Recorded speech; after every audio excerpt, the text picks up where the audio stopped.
the man you're talking about was called Bratislav Kafka. He was a very well-known sculptor in Czechoslovakia. He also was a master hypnotist and supposedly had hypnotized over 16,000 people and chose 7 of them to be his psychics, or sensitives, as he called them. And he trained these people and kept them in trance, which is why you're not going to do this anymore, for about 14 to 15 hours a day for some 20 years, which wasn't perhaps what you might call the most humane approach. But one of his psychics in particular was very good at the moment of death and the moments leading up to it. And they postulated something they called soul fluid. I don't know what it was, but some finer substance. And the psychic would start to say, when he'd be taken into sick wards, which one was going to live and which one was going to die, because the soul fluid, so to speak, was withdrawing. I can't quite hear what you're saying. Soul fluid. Fluid? Yeah, well, that's their words for it. I don't know what we would call it. We might call it the astral body, the subtle body, something like that. All right.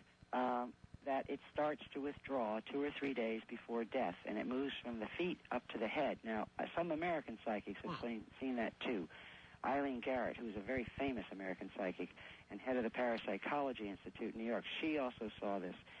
And as this started to move, and it's something many people have noticed, the patient, instead of thinking they were dying necessarily, seemed to get more cheerful, seemed to almost rally. And right. A lot of people do that just before they die. Yes. And what they saw, his psychics reported that this fluid or this body moved out, and it saw light. There was always light around. Now, this is very close to the near-death experience, you're saying that. All right, before you go on, I would stop you, and I would say that the traditional scientist or medical doctor would say what you ladies are now talking about is nothing more than the body's natural reaction to impending death, and that is the release of protective endorphins. That's very possible. But well, this is where I wanted to jump in. One of the most exciting things that we brought back from Russia the first time was a new form of photography, which is done with electricity instead of with light. And this form of photography can reveal the chi energy of acupuncture. And using this photography at the moment of death, they can actually track the energy as it leaves the body. Are you able to technically explain what it is? You say photography with electricity. Yes. How do you do that? We describe how the instruments are built, and also people can buy them today. They're available here in the United States now. Really? Anyone can do this and check it out for themselves. Well, what is it? I mean... Well, okay, Kirlian photography is named after a husband-wife team who were sort of like the Curies in Russia. Right. And were put in the Book of Inventors and all that sort of stuff. Very well known there, not so well known over here. This is a method of photography where you put your hand or a leaf or something on a metal plate and put high-frequency electricity through it, and you get an image. What it seems to show is a corona. Many people here would call that an aura around living objects. Okay, any living object probably would show that. Maybe it's just the electricity. But even leaves and trees and so forth. Trees and ants and all that sort of stuff. And here you have this aura, but the thing is, whatever it is, it changes with the health of the plant. It changes with the emotions of people. Very specific change. This was a medical instrument. It still is in the Soviet Union. In fact, I think it was only a couple of years ago they said it was second only to X-ray. Wow. For diagnosis. Quick question. When somebody dies and they do Kirlian photography, what do they see? They show the lights. They seem to see the lights going out slowly and some movement away from the body. Wow. Now, I don't know if Kirlian photography, I don't know if they've ever had a camera where you could track it going off into the great beyond. I really don't know that. But you can certainly see it in leaves and things like that as it moves away. Now, another thing that goes with this, let me just go back for just a second to Kafka, because it's a very nice story of what his psychics saw. And this, again, this is what the psychics saw. This is not necessarily proven scientifically. But they also saw, reported back, and this is in the 1930s, that the dead person then went through what they called, quote, a panoramic review and saw their life. You know, the idea of life passed before my eyes is like drowning. Sure. Well, what's sort of extraordinary about this, and they wrote this up for years and years in the 30s, this is exactly tallies with the near-death experiences reports now, and there are 18 million or so of those in the country. And Except in the 30s, nobody was talking about near-death experiences. There weren't that many. There's probably a few, but they didn't have the instruments to see people alive, so they had them. Mm-hmm. So it's very interesting. It's kind of out of left field confirmation of what a lot of the near-death experiences are now saying. All right. There are so many areas for us to touch on. I want to ask you a little bit about, I cover a lot about UFOs, and boy, do we have a flap going on down in Phoenix. I'm sure you've seen all about it. And so our astronaut reports of UFOs seem very restricted, shielded, protected, put under wraps. What do we know about what cosmonauts have seen? Well, here's where the most exciting stuff and some of the most explosive material has been uncovered thanks to the collapse of the Soviet regime. The KGB files are now starting to filter out, and we've got access to quite a number of these reports, and it's just it's a knockout.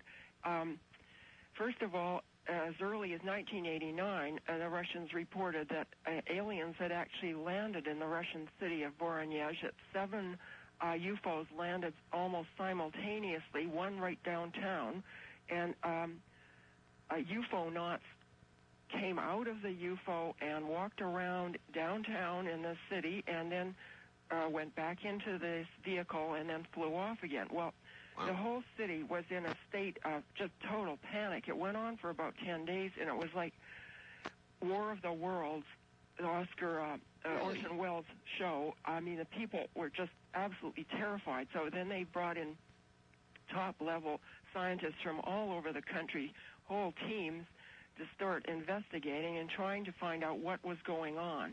And they brought the geologists, they brought everybody, and they compiled a really fascinating report on exactly what was happening here. Now, wait a minute. That's a gigantic event. A UFO lands, creatures get out and walk around the town. That's right.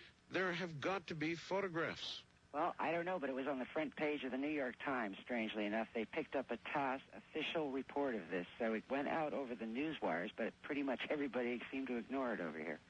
Now, further, as more of the UFO files began to be revealed, for example, in Hungary, the Minister of Defense decided that he must go public with some of these because it's become so urgent. So he began opening the top-secret UFO files, and the reports are really pretty stunning. In fact, he himself had seen a UFO, and it was one of the reasons he wanted to reveal some of these long-suppressed and very hard-to-believe details.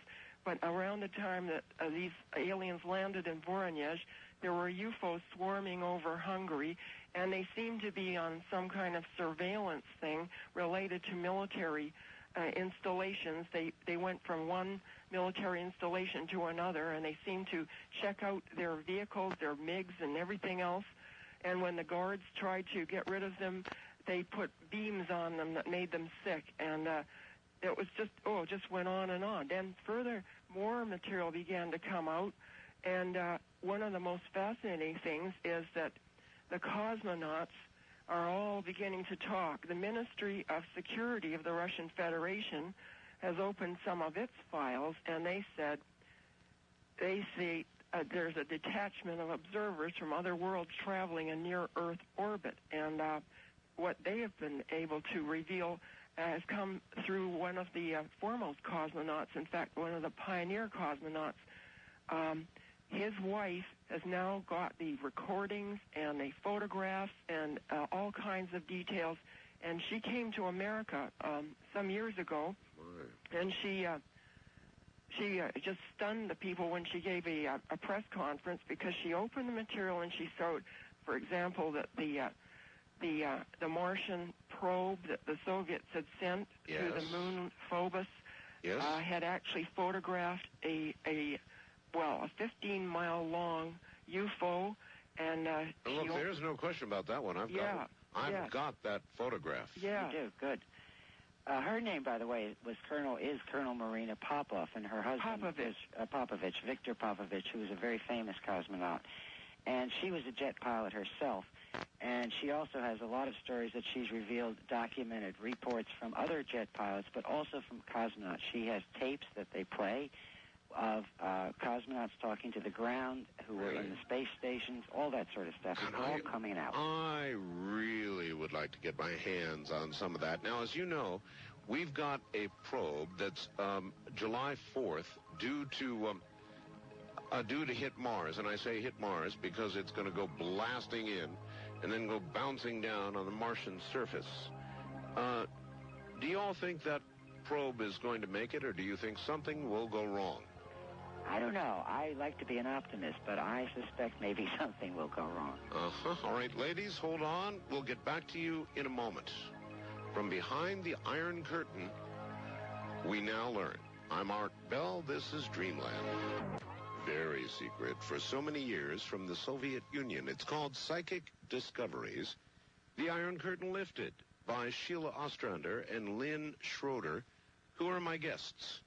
And we'll get back to them, and we will let you know how to get this book. I believe there is an operative 800 number, as there always seems to be for this sort of thing. And Psychic Discoveries Lifted from Beyond the Iron Curtain. Ladies, I was in Moscow, as I mentioned to you earlier, and my sense of the country was, yes, it's not the old Soviet Union, but, you know, I had lunch in the Kremlin and all that sort of thing. And my sense was that even though they welcome tourists and they love hard currency, money, they still watch you like a hawk. And so I wonder, how was your experience as you were over there doing all this investigation? What was your sense of the current state of Russia? Well, I mean, it was most incredible because we were there through the Cold War, and that was... well, they had spies everywhere, and there were people located everywhere watching everything. Right. It was a really, it was pretty scary, actually. And it was not easy to get a lot of this material out. I mean, we had to resort to using diplomatic pouches from other countries and all sorts of things. Oh, ladies, you're lucky you didn't end up behind bars. That's right. We could have been in Siberia making chess pieces right now. I've got a beautiful chessboard. Oh. Yeah, I bought it in Moscow. They have been made by a UCLA student, because about the time we got out of Russia, they got 2 students. So did they really? They were sent to making chess pieces. The other interesting thing, when we were there for that conference during the Cold War, it was broken up in the middle. People had come, about 8 Westerners, but from all the communist countries. There were about 200 people, and all of a sudden it was attacked by Pravda.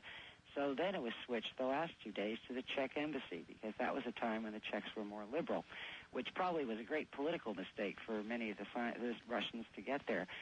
But they wanted to get the information out, and getting back to that question of good and evil that we had talked about before. Yes. What we kept getting from the Soviet scientists was these powers, these biological, natural powers, must be used for good, not for biological weapons. Well, they said it so many times, you began to wonder what the guys we weren't meeting were using it for. And people really went out on a limb to give us stuff. We were given loads of bouquets, which is very common in Russia to greet visitors with flowers. But in the middle of ours, which filled the whole bathtub, were manuscripts. That's how we got a lot of manuscripts. I figured microphones. Yes. They were there too. And actually, when they came up to our room, some of the scientists would talk to us, just like the movies, which started to make us laugh. They'd go in and turn on all the water and say, we have to turn on the water because of the microphones, which fortunately struck us funny. But it was very tricky. But so many people went out on a limb that we kind of felt the responsibility to try to carry the word out. And in fact, a couple of our sources, a lot of Americans then went over, and Westerners, after they read our first book, and they were fired from their jobs. One was sent into exile and put at hard labor for about 1.5 years. Another one was denied his PhD, that kind of stuff. So they really did go out on a limb trying to bring word out that, 1, these powers are real, and 2, we ought to use them for good. Well, have you been back since the Cold War? Well, no, because we were always told we shouldn't come back. I don't know, we probably could go back now. But we were named, along with Ed Mitchell, the astronaut, in the premier Marxist journal of ideology as anti-Soviet warmongers. So we were always told not to go back. Well, I must tell you, it's probably a good warning, because what I told you is true. Even though they say it's over, I guarantee you, ladies, you're watched like a hawk. Every move you make over there is watched. If you're in a group, there is somebody assigned from the state to watch you. And so I'd be cautious about going back. And I'm sure you're very thoughtful on the matter. We are. The other thing that's happened that was good is some of our friends there, as scientists, managed to get out. Some are in Greece. Some have been able to come over here on visas to visit, so we've been keeping up. It's just that we didn't really want to go back and keep up there. All right. Richard Hoagland, a frequent guest on my program, has made some incredible statements about artificial structures, crystalline or glass-like, on the moon. And interestingly, in your material here, it talks about Russian analysis of space probe discovered artificial structures on the moon. Same thing Richard talks about. What do the Russians claim they have found? Well, these are really, really fascinating. We were able to get this material out. Some of it is from the Soviet probe Luna 9 that landed at the Ocean of Storms. Yes. And sent back photographs. And during the photographing process, apparently the probe shifted slightly, so what they were able to get from that was by putting it together, they could get actual pictures in 3D. So we put them in the book in a way. If you put a cord between the two pictures, you can actually get a 3D view of these very strange structures. And what they are, they look like a landing run. They're round, equidistant stones. Each stone is exactly the same distance apart. They're carved with a circular design on two sides, and they extend for miles across the terrain of the moon. Now, that's one thing, is a stone runway. But even more stunning, they brought back photographs that were taken by one of the American probes. They did the analysis of this, and the discovery seems to show that there are obelisks on the moon, and that these obelisks are arranged in the same structure as the pyramids in Egypt. It is just really incredibly fascinating. Oh, my. It really sounds as though you should be talking to Richard Hoagland. I think Probably so. should be. Yeah, that's just incredible. I mean, in a way, we have learned more from the Russians than our own government appears willing to tell us. Isn't that fascinating? And they are the closed society, Yeah. supposedly. So, or at least were, and really still are. So why would that be? How can that be? Well, I think that they feel a certain pressure to get some of this material out. One of the other curious things, one of the foremost experts in Russia on this, the UFO phenomenon, is an oceanographer, Dr. Vladimir Azaza, and he has got material about the American astronauts that has never been released over here. They got it from their space program, and he said not only did all their cosmonauts see UFOs, but that Neil Armstrong had radioed a message to Mission Control that there were two large mysterious objects watching them when they landed on the moon. Really? And of course, they all deny seeing absolutely anything. Mitchell, Armstrong, all of them, they're all denying it. And well, I've interviewed Mitchell, and of course he will talk of many things, but he flatly denies that he has ever seen anything. That's right. Now, Cooper has made a couple of interesting statements. And so is O'Leary. Brian O'Leary. Oh, yes, of course. Yes. Well, an interesting thing about Mitchell, though, he was at a meeting, which probably you know about, that went on in April, I think, with Dr. Greer from one of the UFO groups, and they briefed a lot of people in Washington, in the Pentagon, congressional offices, etc. Correct. And Mitchell had recently said, again, that, I have an open mind, and I've never seen any public information that really convinces me, but this is the operative part, he believed that there was private information that he was privy to that was convincing. So he's almost starting to talk, not quite. Well, apparently they've got over 100 witnesses with smoking gun evidence that are prepared to come forward, and they would be prepared to testify to a congressional hearing. It'd be kind of fun if the Soviets or the former Soviets pushed them into it, but I don't know. So your general sense is, in one way, they're a lot more open than we are, and I still really don't know why. I mean, we are supposed to be the open society, and yet they're getting this kind of information out willingly, and we appear to be hiding it. I think they've also had a more friendly idea about UFOs than we have. When we were over there even years ago, we met a lot of very sober professors from the University of Moscow and places, and they were all talking about the UFOs had come to help us. In fact, one was even told us it's like our mother and father in the sky. They will not let us destroy ourselves. Now, I think that would be nice if that were true, but I don't know. But it's always been an upbeat. It's almost as if, at least before the fall of the Soviet, that what we might call spiritual longings or something went into their ideas of people coming from outer space or beings from outer space.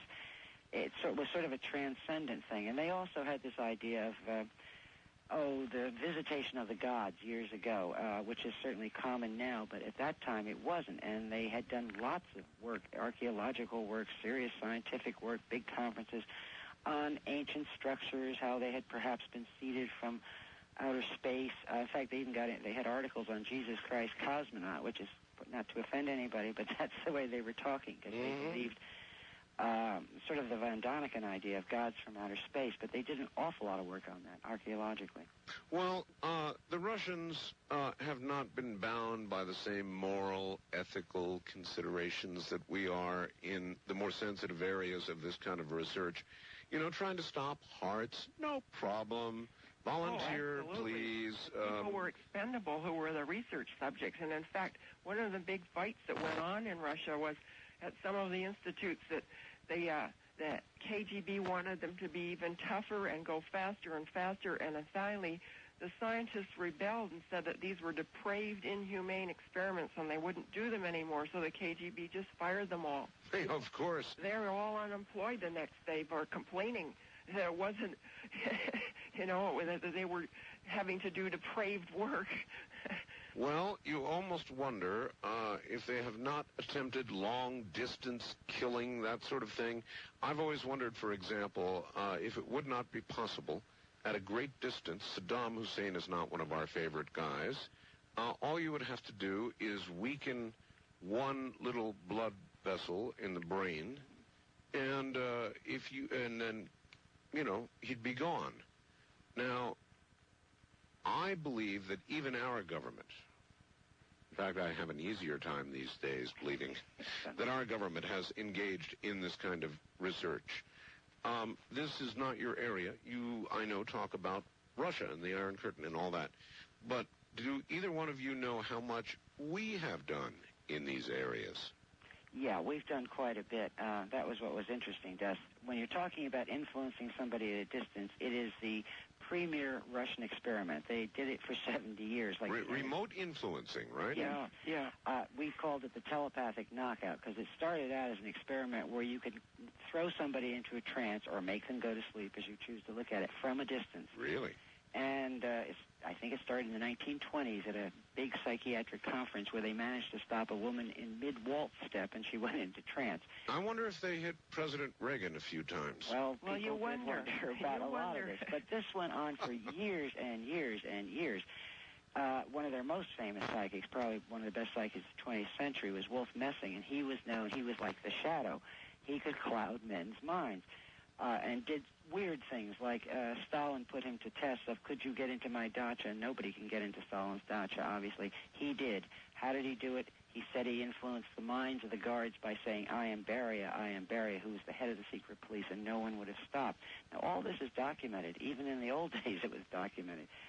Another test that Dr. Vasiliev, who, again, was the father of parapsychology there, did was to influence people's body movements or having hysterically paralyzed people lift their arms with this telepathic hypnosis. They did it from room to room, from building to building. They did it over a 1,200-mile distance over and over and over again. So you have to kind of wonder, obviously, we weren't meeting the people who were going to run up and tell us, yes, we're trying to knock out President Nixon or we're trying to kill President Reagan, but they certainly had always experimented with this kind of thing. Well, what's come out now that the the Soviet regime is gone is that the KGB people now, KGB Major General Oleg Kalugin has now revealed that the Russian scientists were successful in developing psychic warfare devices, and that they had 500 million ruble budget. I mean, it was an enormous amount of money thrown into it, and what they hoped was that they could create exotic weapons with which the West was totally unfamiliar and would never be aware that any of these things were turned on them, and they were able to explore the mysterious powers that certain people held, and they were able to find a way to simulate them with machines. Well, when then you look could just turn them on, you see. When you look at some events that have occurred in this country where there is much violence, where leaders have been assassinated, you might stop for a moment and wonder if there was remote influencing involved. Yeah, you might. I think particularly Sirhan, because the Russians were very into what we would call mind control. They called it something else. But influencing people with signals over telephones, creating, in effect, Manchurian candidates with sort of multiple personalities. So if you got caught as a spy, you didn't know you were a spy. That was the other personality. They have been probably the premier experts in that. On the other hand, so have we. I think some of our government agencies went down the slippery slope a little bit in the Cold War trying to figure out what the Russians were doing, where they were using such things as microwaves. This was done at Johns Hopkins and other places. And they found that they could beam microwaves into people's minds and brains, and you could hear they carried a voice. Well, as a matter of fact, there was a big international incident regarding the beaming of microwaves into our embassy, I believe. That's right. Sure. That's right. That was part of this experimentation, and they were able to develop it to the point where you could beam specific frequencies at people that would cause them to be very fearful or anxious or have insomnia and depression or suicidal thoughts, and even lead to cerebral thrombosis. They said that he could actually kill somebody doing this. Really? And then what our friend there who worked with us so closely, Edward Naumoff, has been asking is, where are those weapons now that the Soviet Union's gone? Where did they go? Well, again, I argue, ladies, it's not really gone. They have pulled in their fleet. Their budgets are not what they used to be. But trust me when I tell you, this is not the open country they would have you believe that it is. That I believe. But I think it's just different guys or different thugs are at the head. You've got it. If you want to put it that way. They're doing better PR and all of that. But believe me, it is still basically a closed society, and I'm talking now about the government. Yeah. Great. It was interesting that I think it was Dr. Gottlieb, who was head of some of this sort of stuff for the CIA, came out in front of a Senate committee, I think back in the 80s or late 70s, saying that microwaves were sent to the embassy, and when Nixon's party went over there, they all had very strange reactions. Yep. Also, I'm sure you're familiar, because I think they've been on your program, that a lot of the guys who were in our Stargate program, Monagle and Buchanan and some of those people. I have almost interviewed everybody that was in Stargate. Stargate, of course, was the remote viewing program. Our own government spent $20 million on it. And I imagine our program was infinitesimal compared to the Russians. I think that's true. But when you talked about Hussein, I thought of that because I think it was Ed Dames or one of them that Hussein supposedly thought was trying to influence him and make him sick. And whether that's true, I have no idea. Well, there are many kinds of influencing, and even if you could not make somebody sick or kill them, if you could make them influence a certain political decision, let's put it that way, that would be of great, great national security value to us or to the Russians, yes? Yes, for sure. All right. Ladies, hold on. When we come back, we're going to open up the phone lines. My guests are Sheila Ostrander and Lynn Schroeder. We're doing without the constraints of the moral questions that we struggle with here and the ethical questions we struggle with in the U.S. about doing these sorts of things. They had none of those problems, none. So they went straight ahead in psychic research, and they seem to have developed quite a bit more of it than we have. My guests are Sheila Ostrander and Lynn Schroeder, who wrote a book called Psychic Discoveries, The Iron Curtain Lifted. And I want to give them an opportunity now to tell you how to get that book. There is, as always, an 800 number of some sort, right?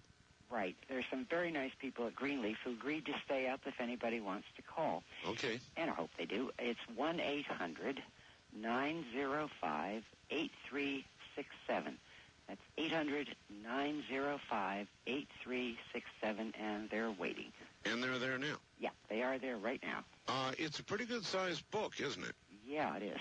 Almost 400 pages? Yeah, you're really getting two for the price of one. Uh-huh. We were trying to give everybody a little benefit there. All right, this is an awful... How long, by the way, did you all work on this book? Oh, an awfully long time. We studied Russia before we went. It was sort of like being criminologists or something. Unfortunately, Sheila speaks Russian and was reading Russian, so that helped a lot. And it took us a couple of years to write it because we had so much research. That was one of the nicer things that ever happened to me. It happened to be in Washington. We were talking at a congressional hearing that looks into these things some years ago, and a man came up and said that he had been on the biomagnetic desk of the CIA for the Soviet Union, and a lot of things that we would call psychic went under biomagnetism. And he said, we checked out your references, and we had every one but one. You beat us by one. So that took us quite a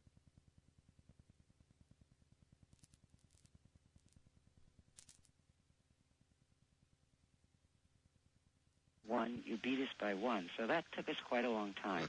And the last year or two, we've been keeping up with our old contacts and some new contacts. So it's sort of been a lifelong work, actually. So then, Sheila, you're the one who speaks Russian? Uh-huh, yeah. And so you were very important to have along, I guess. Yeah, well, I'm smart in my collaborative. Translating, yes. I'm unilingual, so I just got the right person there. Are Russians generally very open about this kind of thing? Or do they, in America, when you talk about ufology, when you talk about nearly any area of psychic realm, you are criticized. As a matter of fact, there is a Phoenix City Council woman right now who has had the audacity to speak up and ask that there be an investigation into the Phoenix UFO sightings, and she is being roundly ridiculed and put down by her colleagues. What happens in Russia? Yeah, I think we call it the snicker effect here. Yeah. And so much is kept off the mainstream media. That's why shows like yours are so important.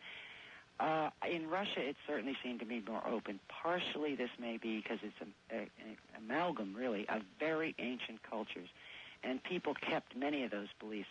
For example, the early parapsychologists, like Dr. Ryan in this country, would have slit their throats before they ever admitted they'd had a psychic experience. Yes. Whereas many of the top Russian scientists, particularly the physicists and biochemists we met, had all had or knew somebody in their family who'd had a psychic experience and got them interested, and they would talk about it.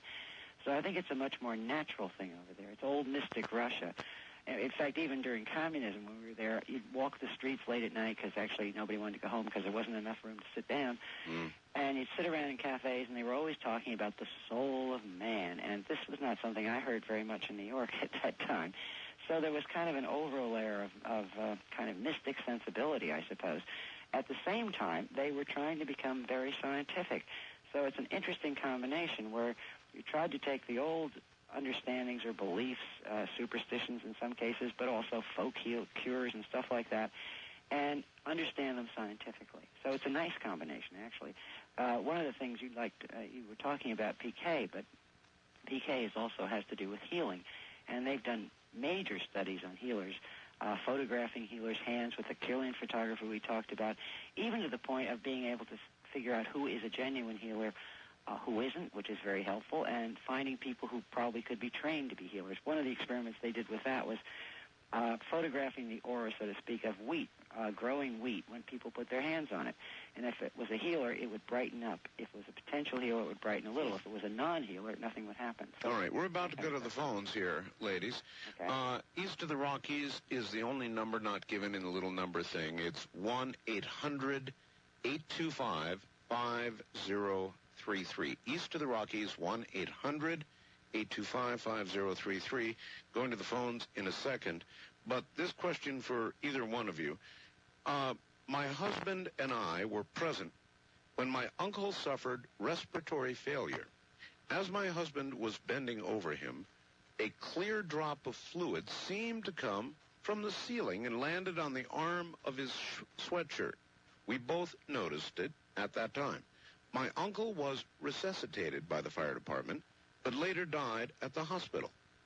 As the sweatshirt faded over the years of washing, that spot remained and was always darker than the rest of the shirt. Have either one of your guests ever heard of this? No, not really, but it sort of fits with things that have gone back for 100 years in the annals of the American Society of Psychic Research of odd things happening when people die. I'm sure people have heard stories about the picture fell off the wall or the grandfather clock that stopped when the old man died, and sometimes there seem to be signals like that. I don't know what they mean. All right, let's take some calls. Wildcard line, you're on the air with Sheila Ostrander and Lynn Schroeder. Good evening, Art. This is Tony in Las Vegas listening to you on KXNT. Hi, Yes, Sheila. Hi, Lynn. Hi. I got a sorted question for you here. With all these self-acclaimed psychics out in the field, and I'm not talking about the ones that work for top-secret black projects, why do you think it is they never make waves discussing the inner workings of, say, super technology or the engines that propel extraterrestrial-driven crafts or their biological or otherwise makeup of their bodies in detail and then publicize it? Well, I think, some of the people that worked for the remote viewing have been trying to, apparently, besides them. I don't know. I know there's some channelers that certainly bring through information, but, who's to say? We are familiar with one of the famous psychics in Japan who supposedly brings through information about propulsion devices, what these people are like. It's just there's no way to have a touchstone for it. I think that was why we were so interested in the scientific work in Russia, because at least you could know what's established and what might be possible. Mm-hmm. And you could weed out maybe the better psychics from the other psychics. All right. East of the Rockies, you're on the air with both of my guests, Sheila Ostrander and Lynn Schroeder. Hi. Yes, hello, Art, and to your guests. My name is Jack. I'm in Florida. Hi, Jack. And I got a question. I just got through reading one of your other books there, the Super Learning book. And noticed in it about a fellow by the name of Mine Razzle that taught a course on ESP. But I have another question that I'd like to ask also. Is in your book you talk about, for us, the Super Learning book that I'm talking about, is you talked about for us the ability to learn quicker using the super learning techniques. And as a matter of fact, I've ordered one of the Spanish tape packages and trying it. The question is has there been any experiments done with a person put into the deepest state of hypnosis, what they call it, the somnambulist state, and given information at that state and told to remember it? In other words, feed them 2 or 3 takes full of information. Is that anything like that has ever been tried? All right. First, let us begin with super learning. I meant to ask about that. What is super learning? Well, the seeds of it came from our trip to Russia. We met Dr. Georgy Lazanov in Moscow, and he's Bulgarian. He was an MD. He is an MD psychiatrist, and he had developed an entire system of learning called suggestology. And he used suggestion instead of hypnosis, and I'll get to the caller's question. With this, and we thought this was coming its hype, they were saying people can learn 2 to 10 to 50 times faster than before and remember what they learned and really feel good after a hard day's work. Well, that sounded pretty nuts to us, but it was improved in other places. So we followed it up for about a month in Bulgaria.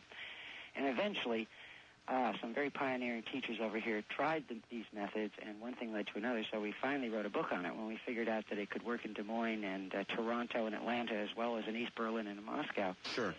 And this is a method of dipping into that 95 or 90% of yourself that scientists always say we don't use. It works in various ways. The 2 keys of it are music. There's a very special kind of Baroque slow music that balances the body and appears to enhance the mind. In other words, at the University of Iowa, they did tests and found that with this particular type of Baroque, people learned 24% faster, remembered, had long-term retention 26% better than before. It's used for all kinds of factual learning. It's now gone into business training all over the world, AT&T, IBM, that sort of stuff. But to get to your caller's question... A deep state of hypnosis. Yes, this is not. Now, Lozanoff, the man who did this, was a very well-known hypnotist and a good one. But he began to feel that suggestion, as he calls it, in the waking state would work just as well as deep trance and would anchor the information much better in people. And it also, they were not under the control of the hypnotist. So he started what is called, at least over there, suggestology. So it's, yes, you can do it in hypnosis, and there are people that have done it. But first of all, it's kind of unwieldy to try to do that in classrooms or things like that because, for one, it's probably illegal over here. And two, he felt it was better to do it in a lighter state. Now, there was another man that we met in Moscow, Rykov, who did a thing called artificial reincarnation. He was quite a well-known psychiatrist. Whoa, artificial reincarnation. And that is the deep hypnosis, the somnambulism. And if you had walked into one of his classes, he would have introduced you to Rembrandt or Raphael. What he did is he put people in very deep hypnosis and said, you are Rembrandt, you are Rembrandt. Okay, draw, paint. Now, they didn't become Rembrandts, but they certainly drew a lot better than they'd ever drawn before. And gradually, he would wean them back into the conscious understanding of their talents. In other words, the talents, after about 3 or 4 months, would start to float up into consciousness. It was a quick course in art. Instead of sitting in the museum and copying the old masters, you became an old master, to the point where it was kind of funny, where they'd have two people thought they were Raphael or Rembrandt and would get in a fight kind of thing. But that, Rykov also worked in one of the more... Funny but interesting. Hold on a sec. Now, do you believe that they really are tapping some sort of ability from the spirit of Rembrandt? Or do you believe that they are simply suggesting to the person that they have a Rembrandt-like talent and then developing that? In other words, a thing you can do with hypnosis. Which is it you are suggesting? Probably the latter. I think it's like getting rid of all those blocks that keep most of us from doing anything. And people have a natural talent, which began, you're taught in kindergarten, don't paint outside the lines. Well, people were able to go outside the lines. There was some talk and some thought that, from a Jungian perspective, that maybe they were dipping into the collective unconscious and kind of connecting to a strain of Rembrandt or Picasso or somebody like that. But it was pretty much, I think, putting people into deep sleep. They also did this with alcoholics. They did it with people where they did curious experiments, like people thought they were the Queen of England. But if you think about it, it would be a very nice way to take dissidents and turn them into rather nice people. Yeah, people. And I can imagine that, frankly, would be the aim of the Russians, of the Soviets. Well, he did work at one of the institutes. More than it would be to create, although they certainly are artists over there. West of the Rockies, you are on the air with my two guests, Sheila Ostrander and Lynn Schroeder. Hi. Hi. Where are you? Are you talking to me? Yes, that would be you. Hi, happy birthday, Art. Oh, thank you. Oh, You're happy welcome. birthday. Sheila, I had read a book that my grandmother had over 40 years called Psychic Discoveries Behind the Iron Curtain. And I just wondered why this sudden burst, because it told about experiments. This book is over 40 years old that the Russians had done, such as taking a mother rabbit down in a submarine 10,000 feet under the ocean, killing each baby each hour, and the mother would go nuts. Really? Then, yes. They took a rabbit down in a submarine, and each hour upon the hour they would kill one of her babies, and she would just go nuts. And then the other experiment that I remember, I only remember two because I read the book a long, long time ago, not to tell my age, but Knowing ours. a man went in a room and slashed a plant, and then he left the room, and there were other plants in there, and then people lined up. And everyone that walked in the room, and they had these plants hooked up to electrodes, the plants didn't react until this man that had slashed this one plant came in, and all the plants would shriek. Oh, my. And this book is very, very old, so I was just curious if they had read that book. Knowing Discoveries Behind the Iron Curtain. Yeah, do you know of that book? Yes, what we've done is we've done an abridgment of that book and put it in with this book, because now that the Soviet regime has collapsed, we've been able to get some of the additional work and find out what was really going on. Some of the stuff that you mentioned happened to be some of the military research that was being done, and they told us, there are very secret labs hidden away in far Kazakhstan or in Siberia, and there's really incredible stuff happening there, but you will never know about that. And now that the Soviet regime is gone, some of this material is filtering out. Thanks. Ostrander and Lynn Schroeder, and their book is Psychic Discoveries, The Iron Curtain Lifted. Heavy weather experiments, which has had a great effect on the weather. One of them has to do with heating up the ionosphere, and they've been beaming this around the world, and they've been all kinds of evidence over the years that the Russian experiments doing that have caused enormous changes in the weather, and now in Alaska they're setting up a system to do the same thing on this continent, and perhaps this is going to have even more tremendous impact on the weather. Well, of course, we have what we call Project HARP in Alaska. And speaking of Alaska, to Alaska, and my first-time caller line, you're on the air with Sheila Ostrander and Lynn Schroeder. Hi. Hi, this is Diana from Fairbanks. Fairbanks, Alaska. Way up there, yes. We have beautiful weather, Art. We have had a lot of contact with Russians since the opening up of, the Soviet Union. And we had occasion to have a laser physicist stay with us for about 4 months. Really? And he was working prior to the breakup at one of the military institutes in Leningrad. And now he's doing light laser shows, and he's been totally privatized. However, he would never say anything to us about what he had done in, these institutes while they were military. And I'm wondering if you would know anything about what they were doing. Well, there were a couple of very famous military institutes. I'm not sure what they were doing with lasers. I know what they were doing with psychics. My impression was that they were so theoretical that they were pretty much working in the abstract, that they didn't have too much to do that was really practical. Well, that may well be true with the laser technology, because in many ways they didn't have the equipment that we had. They had a lot of problems with that. Though one of the reasons they went into the psychic work was because they thought it was practical, apart from military, because I don't want to demonize the Russians, which we're starting to do here. There were a lot of good Russians who were trying he was a lovely, lovely person. Who were trying to do quite nice things, learn to heal, learn to show the rapport they call telepathy, bio-rapport, how we all have relationships, the unconscious telepathy, how it would be good to understand that. Many other things. The use in dowsing, for example, was where they did use lasers to some extent.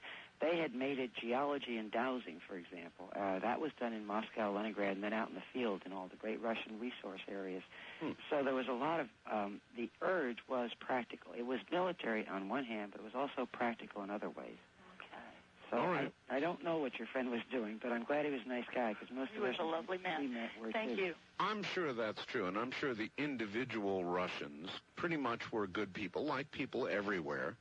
It was the government, particularly at the time that you were there, that I think had interest in areas of psychic research that we might not like.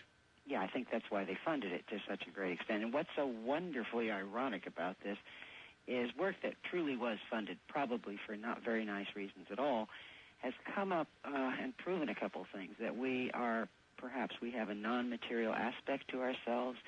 It's come up with things that are basically spiritual, because we've just sort of touched on a bunch of experiments, but what they seem to be showing is that we are all connected, rabbit to rabbit, person, grass, plants. There is a connection, and that is the basis of most religions, that there's no separation, we are one. And it's the basis of the golden rule and basis of what you do counts, that kind of thing. It's essentially a spiritual idea, and it's like out of bad came good, because this is from the point of hard scientists and military people. And I think Lynn Buchanan with Stargate said something rather like that, too, that with their training in remote viewing, they again came to the point of understanding that human beings have a non-material nature, and also that if you connect the conscious and unconscious, which all these studies were trying to do, you can transform people and possibly transform society. All right. Well, if I were to put you on the spot as somebody who would be a a very fundamentalist religious type person would, and I would say, you had better tell me this power comes from God, or I'm going to tell you it comes from the devil. How do you react? Well, everything comes from God would be my initial reaction. That would be the safe one. Yeah, how you can react to that one. Right. Wildcard line, you're on the air with my guests, Sheila Ostrander and Lynn Schroeder. Hi. Hello.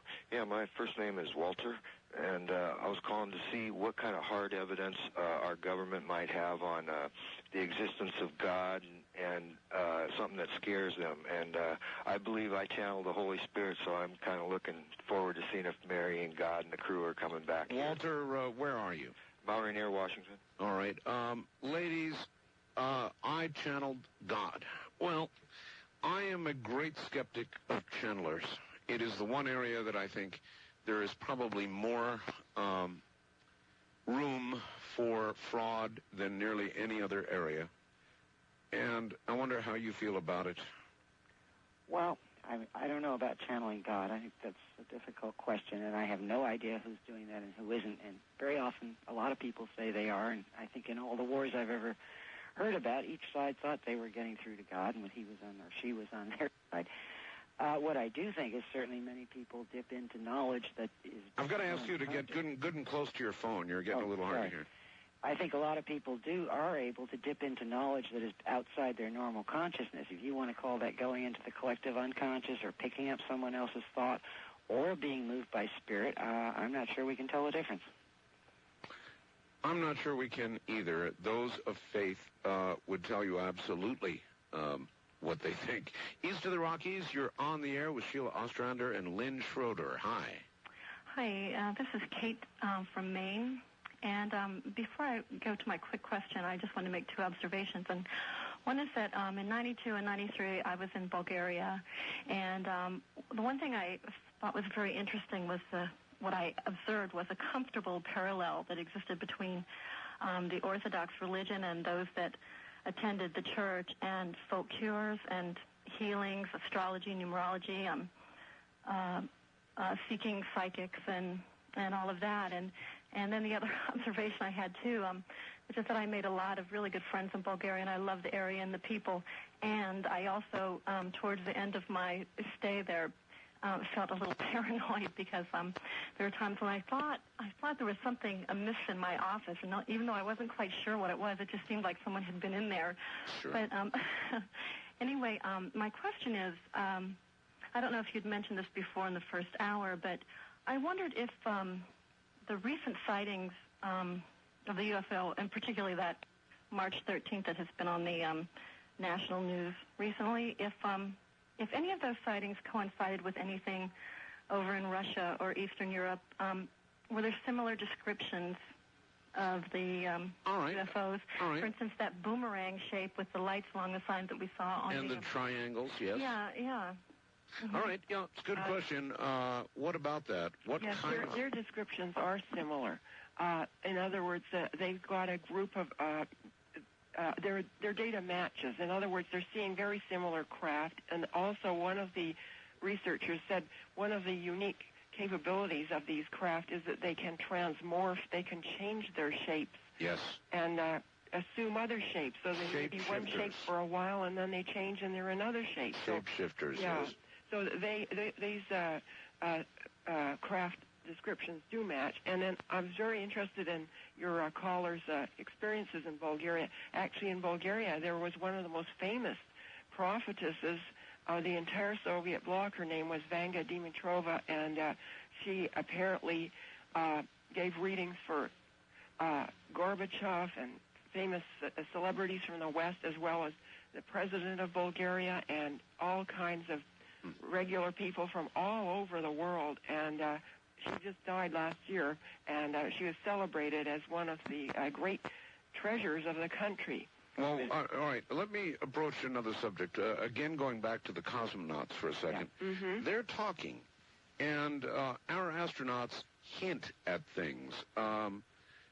They will make intriguing statements that seem to suggest there is more, that, things they have not told. Mm-hmm. In fact, a lot of our astronauts, frankly, have had lots of marital difficulties, alcoholism, things that would suggest they know things they can't tell, and it has affected them psychologically. What would be the chances of getting some cosmonauts who will talk to come over here and talk? Fantastic idea. I think you might get some because people in Russia are in hard times right now. They Yes, sell they their are. hockey uniforms, et cetera, et cetera. Yep. Maybe you should invite him over. Invite one. Or get him on the web anyway. Yeah. Well, if you could get me some names, I'm in touch with a lot of people who have money, and they put on these UFO conferences, and I can tell you right now that getting a cosmonaut who's willing to talk over here would not be hard. I could arrange it if you could get me some names. Let's work on it. We'll work on it. Okay. All right, let's do it. I like it. West of the Rockies, you're on the air with Sheila Ostrander and Lynn Schroeder. Hi, thank you for letting me be on the air with you. I enjoy your program. Thank you. Where are you? I'm from Linwood, Washington. My first name is Mike. Okay, Mike. I have a question first, and then I have a real quick comment. My question is, when I was about 22 years old, I lost my grandfather, and I was very close to him. And then one day, I used to fiddle around with the guitar, and I was singing a song to him, and I pictured him in my mind being somewhere up above. It was no particular place, just up above. Sure. And I felt a tap on my shoulder. And my question is that just my mind acting, or could that have actually been happening? And then my comment is, you like a song called The Highwayman? I do. Does that hit the spot or what? I went out and I went and got that CD. That is one good song. Well, it's one of the reasons I interviewed Willie Nelson for 5 hours. Right. What an incredible man. Yes, it hits the spot. Of course it does. Thank you. It's a song about reincarnation. I don't know if you gals have ever heard it. I have heard it, yes. Yeah, it does hit the spot. All right, with respect to concentration on and then contact from beyond, a tap on the shoulder, what do you think? I don't know. It could be or it couldn't be. That's one of the problems with this. It's the person themselves, I think, has to decide which way they want to go with this. But there is something new, more or less new, that we did not get from the Russians, but from some other people, which is an electronic way to try to communicate with the dead. And this has been going on in Europe like crazy. Electronic? Yes, it's called electronic voice phenomena. It's been going on in Europe for about 20 years. It's even on television over there. Is this the business where you take a tape recorder? Mm-hmm. Yep. Uh-huh. And there's a lot of work being done on it. And what's nice about it, however, is you can just sit there to your heart's content and try it. And if you get voices through and you know you didn't put them on there, you didn't phony it up, then you can decide what you want. I mean, it's where you can find out yourself. Well, again, kind of like with channeling, I'm suspicious of this. In other words, a lot of times when you erase a tape that had something on it, vestiges of that remain. Yeah, but you also, what they were getting, a lot of this is written up, particularly in England and here in the United States. People were saying, it's wandering broadcast, which is viable because that could happen. But broadcasts don't talk to you. They don't say, hey, Art, you're sitting there in a green sweater or something. In other words, some of the tapes are really quite interesting. And again, yeah, but imagine you can do it yourself. Imagine if you ran a recorder and a portion of this 3-hour program were to appear. Mm-hmm. You'd probably be totally freaked out because you'd hear obscure little phrases like afterlife or psychic or remote viewing or dead grandfather or who knows what you'd hear, but it would freak you out. Well, it probably wouldn't talk to you, and they also do it for a very specific length of time, in other words. So, I don't know. I'm not arguing. I'm just saying if you're open-minded, try it. You All can right. do it yourself. East of the Rockies, you're on the air with Sheila Ostrander and Lynn Schroeder. Hi, where are you? Yeah, this is Mike in Lexington, Kentucky. Hi, Mike. Hi. I wanted to ask the opinion of your guest on something that I've been thinking about for a long time. Art's in a really unique position right now. He's got this new webcam that he's been using, and it's a lot of fun. And I think it would be a neat idea if he would do a psychokinetic experiment on the air with his webcam where he could have all of his listeners try to bend a fork or something of that nature and Oh, you know I'd do that. You know I would. Catch it on film on your webcam. It sounds to me like somebody's been looking at Uri Geller's site. I don't know if you have, but he lives in England, and he has a site, and you can win $1 million unless they get there first, where they have a fork or a spoon, one or the other, in a vault, and it's got a cam on it, and you have to register for the 15-minute thing, and if you can move it... Well, that's not Uri Geller, is it? That's, what's his name? What's on his site? That's got the $1 million offer out there. No, that's Randy. Randy, the in my opinion, somewhat less than amazing Randy. Yes, the very less than amazing, who may have been a disinformation card thrown out by the government. But no, Uri, who is obviously in favor of spoon bending, puts up contests for it to see if other people can do it, because an awful lot of people, particularly in Japan, when he went on TV over there, all kinds of kids started to bend, and we know sometimes you bend it yourself, but things did start to happen. All right, listen, folks, we're out of time. Your book is available by calling 1-800-905-8367. Is that correct? That's correct. That's right. All right. And if people want to get in touch with us, should we give an email? Or? Go ahead. Give your email address. Okay. It's superlearning@worldnet.att.net. Say it again. superlearning@worldnet.att.net. All right. Program is over. Thank you both. Good night. We'll do it again sometime. Thank you very much. Take care. That's it, folks. I'm Art Bell from the high desert in an area near Dreamland. Good night.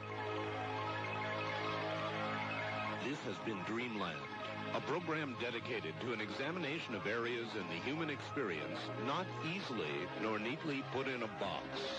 Things seen at the edge of vision, awakening a part of the mind as yet not mapped.